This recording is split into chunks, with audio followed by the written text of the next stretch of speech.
Samsung Galaxy S26 ultra ഇന്നാണ് ഈ ഒരു സ്മാർട്ട് ഫോൺ ലോഞ്ച് ആയിട്ടുള്ളത്. ഇനി ഈ ഒരു ഡിസ്പ്ലേയിൽ നേരെ നോക്കുമ്പോൾ നമുക്ക് നല്ല രീതിയിൽ വൃത്തിയിൽ കാര്യങ്ങൾ റീഡ് ചെയ്യാൻ സാധിക്കുന്നുണ്ട്. ഇനി ഇങ്ങനെ ചരിച്ചാലും കാര്യങ്ങളൊക്കെ റീഡ് ചെയ്യാൻ സാധിക്കുന്നുണ്ട്. പക്ഷേ ഇനി നേരെ നോക്കുമ്പോൾ നിങ്ങൾക്ക് കാണാൻ സാധിക്കും ഒരല്പം ചരിച്ചാലോ ഇതിനുള്ള ഒന്നും നിങ്ങൾക്ക് റീഡ് ചെയ്യാൻ സാധിക്കില്ല. ഇതാണ് പ്രൈവസി ഡിസ്പ്ലേ.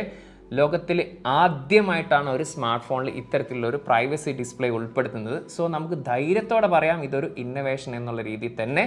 സോ ഈ ഒരു സ്മാർട്ട് ഫോൺ അതായത് S26 അൾട്ര കഴിഞ്ഞ വർഷത്തെ S25 അൾട്രയിൽ നിന്നും എന്തൊക്കെ കാര്യങ്ങൾ മാറ്റമുണ്ട്, ഈ ഒരു പ്രൈവസി ഡിസ്പ്ലേ കൊണ്ടുള്ള ബെനിഫിറ്റ് ഇതെങ്ങനെയാണ് എനേബിൾ ചെയ്യുക തുടങ്ങിയിട്ടുള്ള ഒരുപാട് കാര്യങ്ങൾ നമ്മൾ ഈ ഒരു ഡീറ്റെയിൽ റിവ്യൂവിൽ ഉൾപ്പെടുത്തിയിട്ടുണ്ട്. സോ ആ ഒരു ഡീറ്റെയിൽ റിവ്യൂ നമ്മുടെ യൂട്യൂബ് ചാനലിൽ അപ്ലോഡ് ചെയ്തിട്ടുണ്ട്. Channel link ബയോയിലുണ്ട്.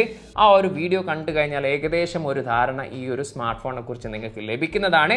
ഈ പറഞ്ഞിട്ടുള്ള കഴിഞ്ഞ വർഷത്തെ S25 അൾട്രയിൽ നിന്നും ഈ ഒരു S26 അൾട്രയിലേക്ക് വരുന്ന സമയത്ത് എന്തൊക്കെ മാറ്റങ്ങളുണ്ടോ എന്നുള്ള കാര്യങ്ങളൊക്കെ തീർച്ചയായിട്ടും ആ ഒരു വീഡിയോയിൽ നിങ്ങൾക്ക് മനസ്സിലാക്കാൻ സാധിക്കുന്നതാണ്.